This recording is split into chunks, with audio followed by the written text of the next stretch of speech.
नमस्कार दोस्तों। भारत में जनगणना 2026-27 ऑनलाइन के माध्यम से चालू कर दिया गया है। तो दोस्तों, आप भी भारत के किसी भी राज्य से है तो आप ऑनलाइन के माध्यम से जनगणना फॉर्म खुद से भर सकते हैं।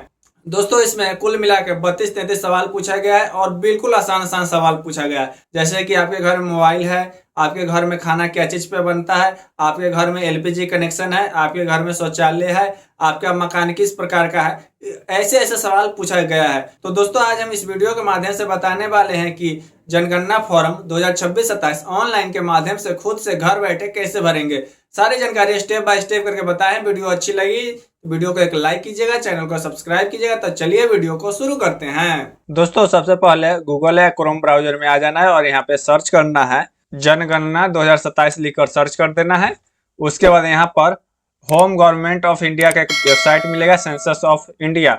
दोस्तों, इस वाले लिंक पर क्लिक कर देना है। दोस्तों, उसके बाद यहाँ पे एक नया पेज खुल जाएगा। तो दोस्तों, यहाँ पे देख सकते हैं जनगणना 2027 इस प्रकार का दिया है, हमारे जन कल्याण हमारा विकास।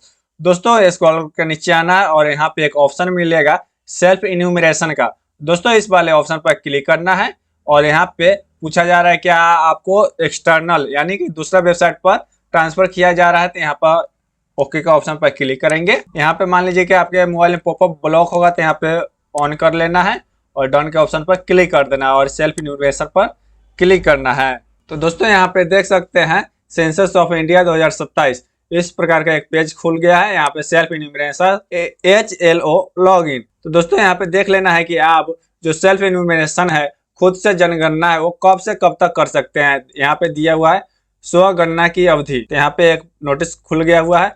यहाँ पे स्टेट का नाम दिया गया है कि इस यहाँ पे जितना भी स्टेट का नाम दिया गया है इसमें न जनगणना 1 अप्रैल से 15 अप्रैल के बीच में किया जाएगा। उसके बाद यहाँ पे मकान का सूचीकरण एवं मकानों की गणना 16 अप्रैल से 15 मई के बीच में किया जाएगा। बिहार में दिया हुआ 17 अप्रैल से 1 मई तक यहाँ पे स्वगणना कर सकते हैं, सेल्फ इन्यूमरेशन कर सकते हैं।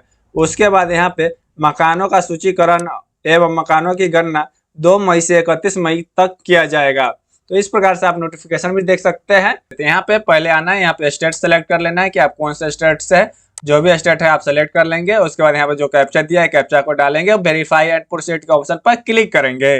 दोस्तों, जैसे ही कैप्चा आपका वेरीफाई हो जाएगा इस प्रकार का वेलकम है, स्वागत है, इस प्रकार का पॉपअप शो होगा। दोस्तों, यहाँ पे आपको लॉगिन कर लिया है तब 15 से 20 मिनट का टाइम मिलेगा। 15 से 20 मिनट के अंदर में ही आपको फॉर्म को फिल कर लेना है और उसके बाद आपको एक रिसिप्ट मिलेगा। उस रिसिप्ट को आपको रखना है। यहाँ पे सिंपल ओके के ऑप्शन पर क्लिक कर देंगे। तो उसके बाद यहाँ पे name of the head of the house hold, मतलब कि यहाँ पे बताना है कि जो आपका परिवार के हेड मुखिया है ना, जो आपके परिवार के मेन सदस्य हैं, उनका यहाँ पे नाम लिखना है। फिर उसके बाद यहाँ पे मोबाइल नंबर लिखना है और ईमेल है तो ईमेल दे सकते हैं। अगर नहीं ईमेल दीजिएगा तो कोई दिक्कत नहीं है, यह ऑप्शनल है। उसके बाद वेरीफाई एंड प्रोसीड के ऑप्शन पर क्लिक करेंगे। दोस्तों, उसके बाद यहाँ पे OTP send to your mobile number, आपके मोबाइल पर OTP भेज दिया गया है। यहाँ पे ओके के ऑप्शन पर क्लिक कर देंगे और जो आपका OTP होगा यहाँ पे डाल देना है।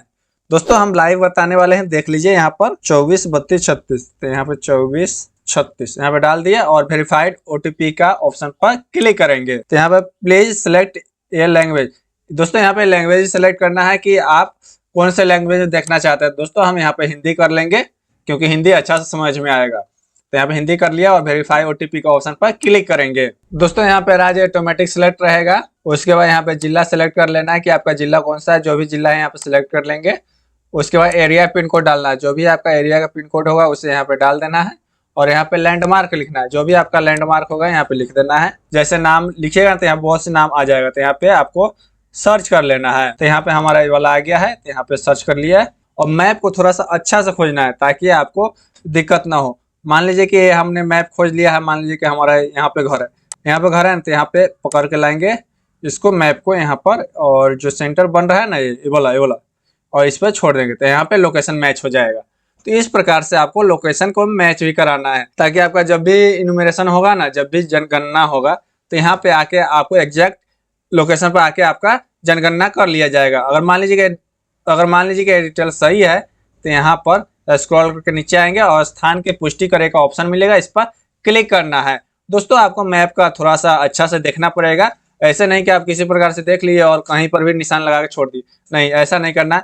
आपको मान लीजिए कि ये वाला घर है ना, तो यहाँ पे आपको कंट्रोल के साथ पकड़ना है और माउस को इधर उधर कीजिएगा तो आपको यहाँ पे टिक लग जाएगा।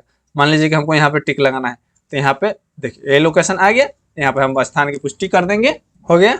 और यहाँ पर हम क्या करेंगे, स्क्रॉल के नीचे आएंगे और सहेजे और आगे बढ़े का ऑप्शन मिलेगा, इस पर क्लिक कर देंगे। तो यहाँ पे पूछा जा रहा है स्थान की पुष्टि करें, राज्य केंद्र शासित प्रदेश बिहार है, जिला का नाम दिया हुआ है, आपका आवासीय स्थान का पता यहाँ पर दिया हुआ है। यहाँ पे हमारा जो डिटेल्स यहाँ पे पूछा जा रहा है, क्या आप चयनित लोकेशन के साथ जारी रखना चाहते हैं, तो यहाँ पर हम हाँ करेंगे, हमारा यही लोकेशन सही है, तो यहाँ पर हाँ कर देंगे। उसके बाद यहाँ पर जनगणना घर का विवरण खुल गया है, तो यहाँ पे घर का विवरण देना है। तो यहाँ पे जनगणना मकान का विवरण, तो यहाँ पर पूछा जा रहा है जनगणना मकान के फर्श में प्रयुक्त सामग्री क्या है, मतलब कि आपको जो मकान बनाए हुए है वो नीचे क्या चीज का है, वह मिट्टी का है, लकड़ी के बांस का है, लकड़ी या बांस का है, पक्की ईंट है, पत्थर है, सीमेंट है, मैजा का फर्श टाइल है या अन्य है।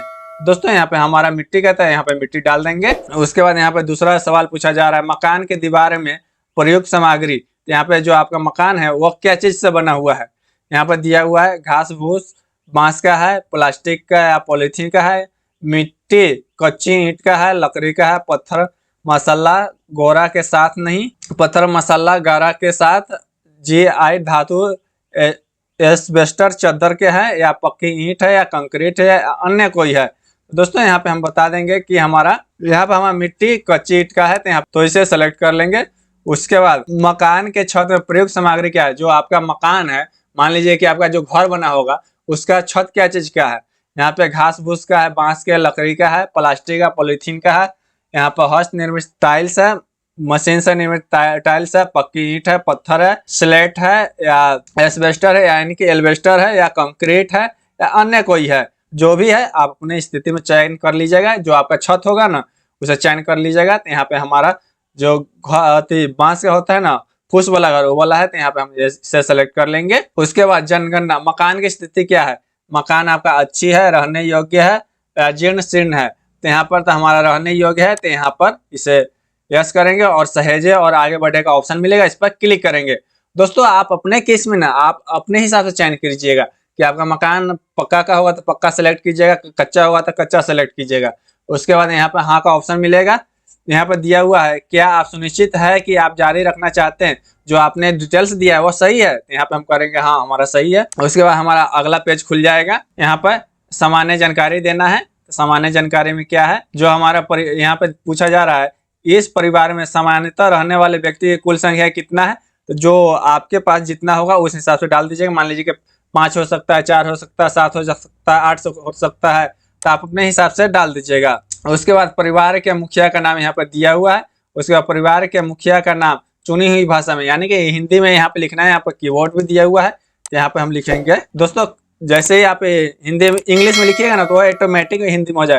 यहाँ पर कमलेश लिख दिए, कुमार इस प्रकार से लिख दिए, उसके बाद शाह इस प्रकार से लिख दिए, तो यहाँ पे हमारा हो गया। हिंदी में भी लिखा गया है। यहाँ पे परिवार के मुखिया का लिंग बताना है कि आप जो परिवार का मुखिया है वो पुरुष है या महिला है, जो भी है यहाँ पे बता देना है। उसके बाद यहाँ पे जाति का कैटेगरी बताना है कि आप किस जाति के अंतर्गत आते हैं, अनुसूचित जाति, अनुसूचित जनजाति या अन्य, जो भी है आप अपने हिसाब से चयन कर लीजिएगा। उसके बाद यहाँ पे अगला ऑप्शन है इस मकान के स्वामित्व की स्थिति, यहाँ पे क्लियर कर देना चाहते हैं कि आपका जो मकान है वो खुद का है या दूसरे का है। तो यहाँ पे ऑप्शन भी दिया गया है कि आप अपना है किराए का, परंतु अन्यत्र अपना मकान जो जहाँ पे आप रहते हैं वो किराए का है, लेकिन दूसरे जगह आपका मकान है, इसे सेलेक्ट कर लीजिएगा। अगर ऐसा है तो किराए का एवं अपना कोई मकान नहीं, मतलब किराए में रहते हैं लेकिन हमारा कोई मकान नहीं है, अगर ऐसा है तो ये वाला ऑप्शन सेलेक्ट कर लीजिएगा। या अन्य है तो अन्य सेलेक्ट कर सकते हैं। यहाँ पे अपना है तो यहाँ पे अपना सेलेक्ट कर लेंगे, आप अपने हिसाब से देख लीजिएगा। यहाँ पे पूछा जा रहा है रहने योग्य उपलब्ध कमरों की संख्या कितना है, तो यहाँ पे जो आपके पास कमरा है, जो रूम है, जो घर है, उसमें कितना कमरा है और किसमें कितना रहने योग्य है, तो जो भी है यहाँ पे बता देंगे। यहाँ पे बता देंगे इस परिवार में रहने वाले विवाहित दंपत्ति की संख्या क्या है, जो आपका परिवार होगा उसमें कितना आदमी, कितना व्यक्ति विवाहित है, तो यहाँ पे जो भी है आप अपने हिसाब से सेलेक्ट कर लीजिएगा। अगर मान लीजिए कि सबको सब डिटेल सही है तो यहाँ पे सहेजे और आगे बढ़े का ऑप्शन मिलेगा, इस पर क्लिक कर देंगे।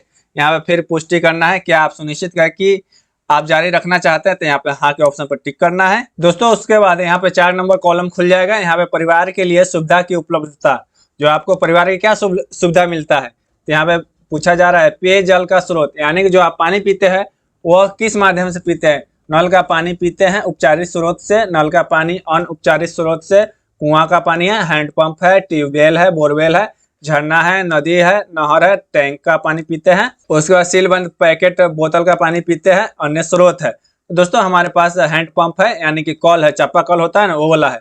यहाँ पर हैंडपंप सेलेक्ट कर लेंगे, आप अपने हिसाब से सेलेक्ट कर लीजिएगा। पेयजल स्रोत की उपलब्धता, जो आपका पानी पीते हैं ना, वो कहाँ पर है, घर के बाहर है या घर के अंदर है, तो यहाँ पे दिया हुआ है परिसर के अंदर है, परिसर के निकट है, परिसर से दूर है, तो यहाँ पे हमारा परिसर के अंदर है, तो यहाँ पे अंदर सेलेक्ट कर लेंगे। दोस्तों यहाँ पे प्रकाश का स्रोत बताना है कि आपके घर में किस प्रकार का प्रकाश का स्रोत है। तो यहाँ पे बिजली से आपका घर में बिजली आता है, मिट्टी का तेल से रोशनी होता है, सौर ऊर्जा है, अन्य तेल है, अन्य है, प्रकाश रहित है, यानी कि आपको घर में रोशनी नहीं है तो यहाँ पे प्रकाश रहित सेलेक्ट कर लेंगे। अगर बिजली आता है तो यहाँ पे बिजली सेलेक्ट करेंगे। उसके बाद शौचालय की सुलभता, यानी कि आपके घर में शौचालय है या नहीं है, यहाँ पे बताना है।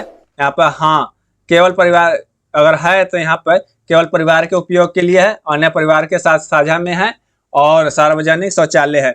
दोस्तों आपके जिस प्रकार से है उस प्रकार के यहाँ पे चयन कर लेंगे। अगर नहीं है, खुले में जाते हैं शौचालय करने, तो यहाँ पर नहीं सेलेक्ट करेंगे। यहाँ पे खुले में हम जाते हैं शौच करने, तो यहाँ पे इसे सेलेक्ट कर लीजिएगा। जो भी है आप अपने हिसाब से सेलेक्ट कर लीजिएगा। दोस्तों यहाँ पे शौचालय का प्रकार पूछा जा रहा है, तो यहाँ पे फ्लश शौचालय निम्न से जुड़े हैं। 2 गड्ढे का शौचालय है, एकल गड्ढे का शौचालय है, सर्विस शौचालय है। तो दोस्तों जिस हिसाब से आपका शौचालय होगा उस हिसाब से इसे सेलेक्ट कर लेंगे। तो यहाँ पे हमारा इस प्रकार का है, एकल गड्ढा का, तो इस प्रकार का सेलेक्ट कर लेंगे। उसके बाद गंदे पानी की निकासी से किससे जुड़ी है, जो आपका पानी निकलता है वो किस प्रकार से निकलता है, ढकी नाली से, खुली नाली से, किसी भी नाली से नहीं। तो यहाँ पे जिस प्रकार का है यहाँ पे सेलेक्ट कर लेंगे। उसके बाद परिसर के अंदर स्नान सुविधा की उपलब्धता, यानी कि आपको एक घर है उसमें आपको स्नान करने की सुविधा है, कैसा है, तो यहाँ पे बताना। स्नान गृह है, छत के बिना अहात है तो या नहीं है, जिस प्रकार का है यहाँ पे सेलेक्ट कर लेंगे। उसके बाद रसोई घर और एलपीजी पीएनजी गैस कनेक्शन की उपलब्धता, यहाँ पे जो आपका खाना बनता है उसमें आपको घर में एलपीजी कनेक्शन है, तो यहाँ पे बताना है कि रसोई घर में खाना पकाते हैं, घर के भीतर खाना पकाते हैं परंतु रसोई घर नहीं है। उसके बाद खुले में घर के बाहर खाना पकाते हैं या खाना नहीं पकाते हैं, तो जो जिस स्थिति में होगा आपको सिलेक्ट कर लेना है यहाँ पर। तो दोस्तों यहाँ पे जैसे घर के भीतर खाना पकाते हैं परंतु रसोई घर नहीं है, तो यहाँ पे ये वाला सेलेक्ट ऑप्शन कर लेंगे। जैसे कि एलपीजी कनेक्शन है लेकिन हम घर के अंदर खाना पकाते हैं, तो ये वाला ऑप्शन सेलेक्ट कर लेंगे। आपके पास जैसा हो उस हिसाब से सेलेक्ट करना है कि आपके पास रसोई घर में खाना पकाते हैं, खुले में घर के बाहर खाना पकाते हैं या खाना नहीं पकाते हैं। जो आपका कंडीशन होगा उसे सेलेक्ट कर लीजिएगा। दोस्तों यहाँ पे खाना पकाने के लिए प्रयुक्त मुख्य ईंधन बताना है। जलाऊ लकड़ी है, फसल का अवशेष है या उपला है, उसके बाद पक्का कोयला है, ग्रेनाइड है, कच्चा कोयला है, मिट्टी का तेल है, एलपीजी कनेक्शन, बिजली, गोबर, बायोगैस, सौर ऊर्जा, अन्य जो भी है आप अपने कंडीशन में सेलेक्ट कर लीजिएगा। तो हमारा घर में लकड़ी के पर खाना बनता है तो यहाँ पे जलाऊ लकड़ी सेलेक्ट कर लेंगे। उसके बाद यहाँ पे सहेजे और आगे बढ़ने का ऑप्शन मिलेगा, इस पर क्लिक कर देंगे। उसके बाद हाँ के ऑप्शन पर टिक कर देंगे। दोस्तों जो भी डिटेल्स भरिएगा एकदम बिल्कुल सही सही भरिएगा ताकि आपको जनगणना करने में दिक्कत नहीं होगा। तो उसके बाद यहाँ पे 5वां कॉलम खुल गया हुआ है, परिवार द्वारा धारित परिसंपत्तियां। तो यहाँ पर संपत्ति के बताना है कि आपको रेडियो ट्रांजिस्टर है तो यहाँ पे हाँ करेंगे, परंपरागत रेडियो है, मोबाइल स्मार्टफोन है तो यहाँ पे मोबाइल फोन सभी के पास है तो यहाँ पे मोबाइल स्मार्टफोन सेलेक्ट कर लेंगे अगर है तो, अगर नहीं है तो यहाँ पे नहीं सेलेक्ट करेंगे। अगर टेलीविजन है तो सेलेक्ट करेंगे, अगर नहीं है तो नहीं सेलेक्ट करेंगे। हमारे केस में टेलीविजन नहीं है तो यहाँ पर नहीं सेलेक्ट करेंगे। उसके बाद इंटरनेट की सुविधा है तो यहाँ पर इंटरनेट की सुविधा, तो यहाँ पे लैपटॉप, कंप्यूटर है, मोबाइल स्मार्टफोन है, किसी अन्य उपकरण है तो यहाँ पे मोबाइल स्मार्टफोन सेलेक्ट करेंगे। उसके बाद लैपटॉप कंप्यूटर है तो यस करेंगे, नहीं है तो नो पर टिक करेंगे। यहाँ पर टेलीफोन और मोबाइल फोन स्मार्टफोन है तो यहाँ पे हाँ करेंगे, नहीं तो यहाँ पे दिया हुआ है हाँ। केवल लैंडलाइन है, केवल मोबाइल स्मार्टफोन है, अन्य साधारण मोबाइल है, जो भी है आप अपने हिसाब से सेलेक्ट कर लीजिएगा। एक ही सेलेक्ट करना पड़ता है, ऐसा नहीं कि सब सेलेक्ट कर लीजिएगा, एक ही सेलेक्ट करना पड़ेगा। तो यहाँ पे हमारे पास स्मार्टफोन है तो यहाँ पे स्मार्टफोन सेलेक्ट कर लेंगे, लैंडलाइन नहीं है सिर्फ स्मार्टफोन को सिलेक्ट करेंगे। उसके बाद साइकिल और स्कूटी, मोटरसाइकिल या इसमें जो भी है आपके पास साइकिल है, स्कूटी, मोटरसाइकिल है या दोनों है तो जो भी है यहाँ पे सेलेक्ट कर लेंगे। तो हमारे पास साइकिल है तो यहाँ पे साइकिल सेलेक्ट करेंगे। दोस्तों यहाँ पे कार जीप वैन को सिलेक्ट करना है, यानी कि आपके पास कार है तो यस हाँ करेंगे, अगर नहीं है तो नहीं पर टिक करेंगे। परिवार द्वारा उपयोग किए जाने वाले मुख्य अनाज, तो परिवार में आपका मुख्य अनाज क्या चीज ज्यादा खाता है, तो चावल खाता है, गेहूं खाता है, ज्वार बाजरा मक्का कोई अन्य, तो जो भी है आप अपने हिसाब से सिलेक्ट कर लीजिएगा। तो यहाँ पर हम चावल सिलेक्ट कर लिया है। उसके बाद मोबाइल नंबर यहाँ पे ऑटोमेटिक फिल रहेगा पहले से ही, उसका सहेजे और आगे बढ़े का ऑप्शन मिलेगा, इस पर क्लिक कर देना है। यहाँ पर हाँ का ऑप्शन पर टिक कर देना है। दोस्तों यहाँ पे आपका सभी डिटेल्स फिल हो जाएगा। यहाँ पे पूर्व अवलोकन आ गया है, प्रीव्यू आ गया है। दोस्तों यहाँ पे जो भी डिटेल्स डाले हैं सभी का प्रीव्यू आ गया है। तो दोस्तों सभी डिटेल्स को अच्छे से मिला लेना है, एक एक डिटेल्स को अच्छे से मिला लेना है। मान लीजिए कि आपका डिटेल्स में कोई गलत भर दिया है, तो यहाँ पर संशोधन के लिए वापस जाकर ऑप्शन मिलेगा, इस पर क्लिक करके आप पीछे जाकर आप सुधार सकते हैं। अगर मान लीजिए कि नहीं हम बाद में अपना फॉर्म को सबमिट करेंगे तो यहाँ पर ड्राफ्ट के रूप में सेव कर लेंगे। अगर आपको लग रहा है कि नहीं हमारा सब कुछ डिटेल्स सही है तो यहाँ पुष्टि करें और सबमिट करे का ऑप्शन मिलेगा, इस पर क्लिक करके आपको सबमिट कर देना है। दोस्तों सबमिट जैसे ही कीजिएगा तो आपको एक रिसिप्ट नंबर मिल जाएगा, उस रिसिप्ट नंबर को प्रिंट आउट करके या स्क्रीनशॉट लेके आपको संभाल कर रखना है, ताकि आपको घर पे जनगणना करने वाले जो अधिकारी आएंगे उसे उस रिसिप्ट नंबर को दिखाकर आपका जनगणना आराम से कर लिया जाएगा और आपका मकान का सूचीकरण कर लिया जाएगा। तो दोस्तों इस प्रकार से आप भी जनगणना फॉर्म खुद से ऑनलाइन के माध्यम से भर सकते हैं, बिल्कुल आसान तरीका से। दोस्तों आशा करता हूँ वीडियो अच्छी लगी होगी। वीडियो अच्छी लगी तो वीडियो को लाइक कीजिएगा, चैनल को सब्सक्राइब कीजिएगा। मिलते हैं एक और नेक्स्ट वीडियो में, जब तक जय हिंद जय भारत।